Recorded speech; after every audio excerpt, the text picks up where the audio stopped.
Hello friends, welcome to VP education 91। मैं सुमन कुमार आप सभी का स्वागत करता हूं। आज के इस वीडियो में हम लोग पढ़ने वाले हैं डिफरेंशिएशन यानी कि अवकलन और उसमें कंपोजिट फंक्शन यानी कि निहित फलन के महत्वपूर्ण क्वेश्चन को सोल्व करेंगे। तो आइए हम देखते हैं कुछ क्वेश्चन। साइन x/2 को x के सापेक्ष अवकलन करें।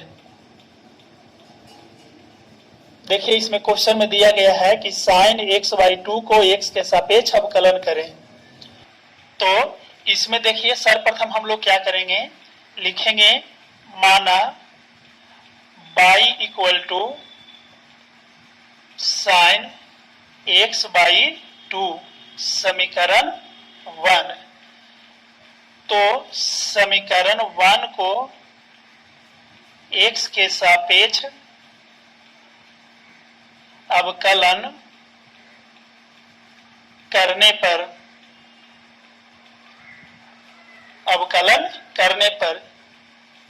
तो अवकलन करेंगे तो d/dx of y equal to d/dx of sine x/2।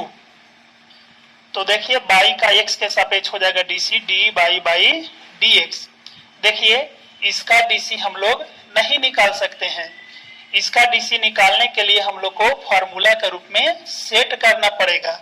तो देखिए, यहाँ दिया गया है साइन, तो हम लोग साइन में dc देखे हैं कि साइन में जो होता है d/dx ऑफ साइन x, यानी कि यहाँ पे जो x का पद है तो यहाँ भी बटा में भी x का पद होना चाहिए, तभी साइन का dc cos x होगा। तो देखिए, यहाँ पे हम लोग इसे साइन x/2 बाई इसे लिख सकते हैं d ऑफ x/2। अब आप देखिए कि जो बटा वाला है उसको हम पुनः फिर ऊपर लिखेंगे तो d of x/2 by d of x। तो आप देखिए कि साइन का जो dc है वो क्या होता है, cos x/2। यहाँ पे देखिए x/2 में 1/2 है जो कांस्टेंट है, तो उसे हम क्या करेंगे, बाहर निकाल देंगे, यानी dc के बाहर कर दिए। तो dc के बाहर कर दिए तो अब ये बच गया d of x by d of x। तो देखिए, ये हो जाएगा cos x/2 इंटू 1/2। और आपको पता है कि x के जो सापेक्ष dc होता है वो 1 होता है। तो इस टाइप से हो जाएगा cos x/2 इंटू 1/2। यहाँ पे आप लोग ध्यान दीजिए कि ये जो इसे हम साइड में लिखते हैं, इधर देखिए यहाँ पे जो dc आ गया वो cos x/2 इंटू 1/2। आप ध्यान दीजिए कि यहाँ जो x/2 है और ये 1/2 है, ये दोनों को गुना नहीं करना है, क्योंकि ये जो x/2 है वो cos के लिए थीटा के पद में है, तो आप इसे थीटा में डायरेक्ट गुना नहीं कर सकते हैं। तो इसको हम लोग लिखेंगे 1/2 cos x/2। ये आपका हो गया dy/dx answer.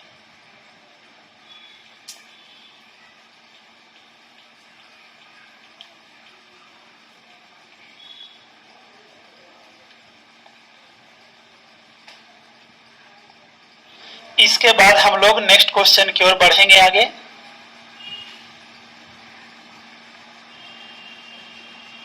tan root x को x के सापेक्ष अवकलन करें। तो ये भी क्वेश्चन को हम लोग उसी टाइप से बनाएंगे। क्या करना है, लिखेंगे माना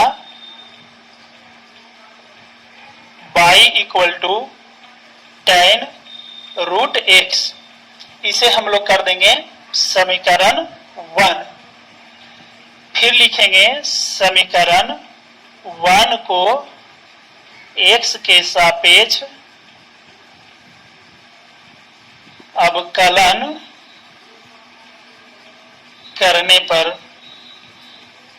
तो अवकलन करेंगे तो d by d x of y equal to d by d x of tan root x। तो आप देखिए y का x के सापेक्ष हो जाएगा d बाई डी एक्स, और देखिए इसे हम डीसी के फॉर्मूला के रूप में सेट करेंगे। तो देखिए यहाँ पे है tan रूट x, तो देखिए इसका डायरेक्ट डीसी नहीं होगा, क्यों? क्योंकि यहाँ पे और जो बटा में है दोनों सेम होना चाहिए, लेकिन यहाँ पे नहीं है। तो इसे हम लिखेंगे d of tan root x by d of root x। अब देखिए आपको पता होगा कि ये जो बटा वाला लिखते हैं उसको फिर पुनः हम लोग ऊपर लिखते हैं रूट x। अब देखिए ये रूट x है, तो ये रूट x हो जाएगा x के सापेक्ष। तो देखिए tan का जो डीसी है, तो tan का डीसी होता है, आप लोग को पता होगा, d by d x of tan x। इसका डीसी होता है सेक स्क्वायर x। तो आप देखिए tan का डीसी हो जाएगा सेक स्क्वायर, यहाँ पे देखिए x था तो x लिखें, लेकिन यहाँ पे रूट x है तो आप इसे रूट x लिखिएगा। अब यहाँ पे देखिए रूट x है, तो आप लोग को पार्ट सेकेंड में रूट x का डीसी पूर्ण रूप से बताया गया था। यहाँ पे हम लोग रूट x का डायरेक्ट डीसी 1/2 रूट x रखेंगे, तो हो जाएगा 1/2 रूट x। अब देखिए इसे जो है हम लोग, अब आप लोग को लग रहा हो कि यहाँ भी रूट x है, यहाँ भी रूट x है, दोनों को कैंसिल कर देंगे, तो ऐसा नहीं करना है। इसलिए नहीं करना है क्योंकि ये जो रूट x है वो सेक के लिए थीटा के पद में है, तो आप इसे डायरेक्ट कैंसिल नहीं कर सकते हैं। तो ये हो जाएगा sec square root x by 2 root x। ये हो गया d बाई डी एक्स। आपको पूर्ण रूप से समझ में आ गया होगा। अब हम लोग नेक्स्ट क्वेश्चन की ओर बढ़ते हैं।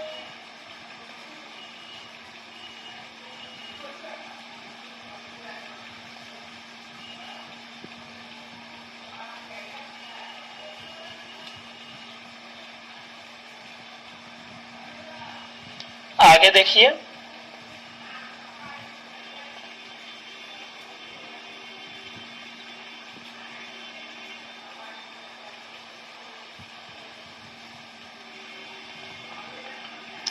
आगे देखिए क्वेश्चन जो दिया गया है वो है cos स्क्वायर x को x के सापेक्ष अवकलन करें। तो ये जो क्वेश्चन है त्रिकोणमितीय पद के किसी भी रूप में रह सकता है, या वो साइन में रहे, कॉस में रहे, tan में रहे, कॉट में रहे, सेक में रहे या कॉसेक में रहे, या फिर पावर है जो कुछ भी रह सकता है, 2, 3, 4, 5, इस टाइप से कुछ भी रह सकता है। तो आप देखिए इसे किस प्रकार से सोल्व कीजिएगा। तो देखिए हम लोग का जो प्रोसेस है, जो ऑलरेडी प्रोसेस पे हम लोग चल रहे हैं कि माना y इक्वल टू, वही प्रोसेस यहाँ भी यूज करने वाले हैं। तो आप देखिए माना y equal to cos square x समीकरण 1। तो इसके बाद हम लोग लिखेंगे समीकरण 1 को x के सापेक्ष अवकलन करने पर, तो देखिए इसे अवकलन करेंगे तो हो जाएगा d by d x of y equal to d by d x of cos square x। तो ये y का हो जाएगा d बाई डी एक्स। अब देखिए इसे हम लोग समझने का प्रयास करेंगे कि ये cos स्क्वायर x है। तो आप सोचिए कि cos स्क्वायर x को हम लोग cos x का होल स्क्वायर लिख सकते हैं, है ना? तो देखिए अगर ये हम cos x का होल स्क्वायर लिख दिए तो अब ये जो फॉर्मूला हो गया वो x पे पावर n के रूप में सेट होगा। किस रूप में होगा? x पे पावर n के रूप में। तो यहाँ पे देखिए कि अगर x पे पावर n के रूप में dc रहता है तो इसका फॉर्मूला होता है n इंटू एक्स पे पावर n माइनस 1। तो आप देखिए x पे पावर n है तो बटा में x है।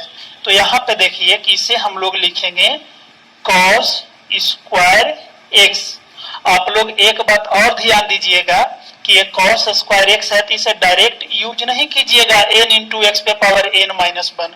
यहाँ पे x का पद ही होना चाहिए। तो देखिए यहाँ पे x के पद में जो है वो cos x है ना? क्या है? cos x है। तो आप इसे लिखिएगा d ऑफ cos x, है ना? इसके बाद आप लोग को पता होगा कि बटा वाला फिर ऊपर लिखते हैं तो d ऑफ cos x, अब बाई हो जाएगा d ऑफ x। अब देखिए हम लोग फॉर्मूला यूज करेंगे तो n इंटू एक्स पे पावर n, यानी कहने का मतलब हुआ कि जो पावर रहता है वो गुना के रूप में और पावर में एक कम कर देना है, यानी ये हो जाएगा 2 cos x। अब देखिए पावर में 2 है तो यहाँ पे 2 माइनस 1 करेंगे तो 1 ही होगा, लेकिन 1 को लिखना नहीं है। इंटू देखिए cos का डीसी हो जाता है माइनस साइन x। अब देखिए इसे हम लोग व्यवस्थित करके लिख देंगे पूर्ण रूप से तो ये हो जाएगा minus 2 cos x into sine x। तो आपका ये भी आंसर हो जाएगा। इसे देखिए हम लोग और भी आगे सोल्व कर सकते हैं। डीसी में ये जरूरी नहीं है कि आपका पूर्ण रूप से आंसर मिल जाए, इसे आप और आगे भी सोल्व कर सकते हैं, क्योंकि इसे हम फार्मूला के रूप में सेट करेंगे। तो फार्मूला के रूप में सेट करेंगे तो इसे अगर साइन को आगे कर दें और कॉस को अगर पीछे की कर दें तो हो जाएगा sine x into cos x. अब देखिए आपको पता होगा कि 2 sine x into cos x का जो फॉर्मूला होता है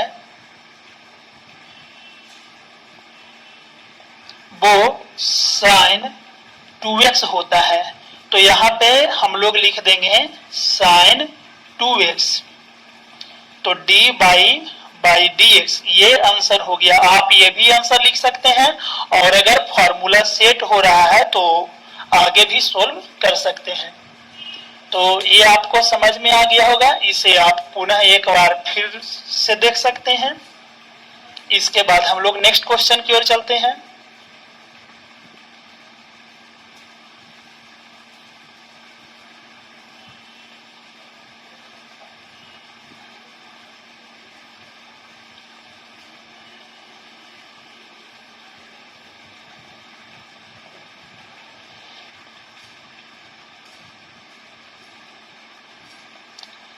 नेक्स्ट क्वेश्चन देखिए, exponential x to the power 4 है तो इसको x के सापेक्ष अवकलन करना है।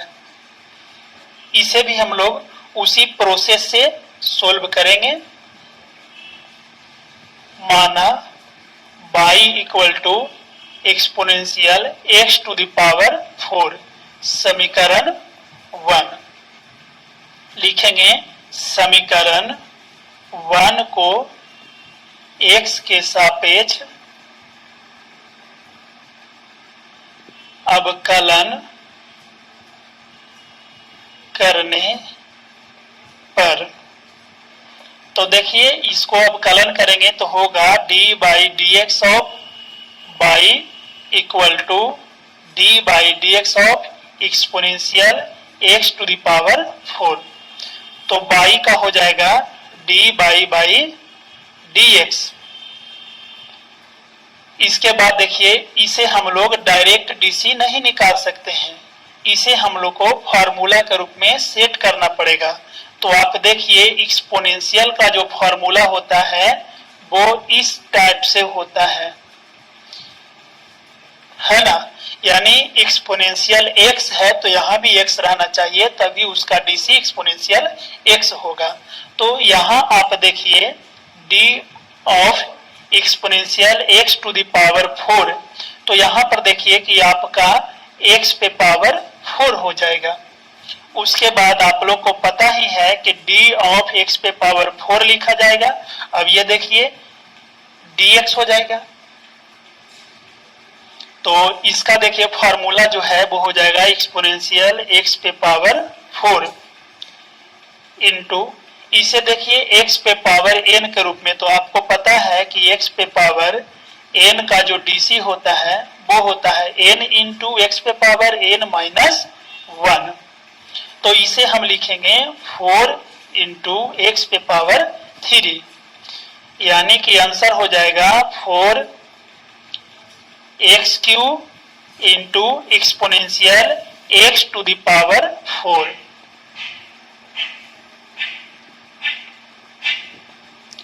तो ये क्वेश्चन भी आपको समझ में आ गया होगा।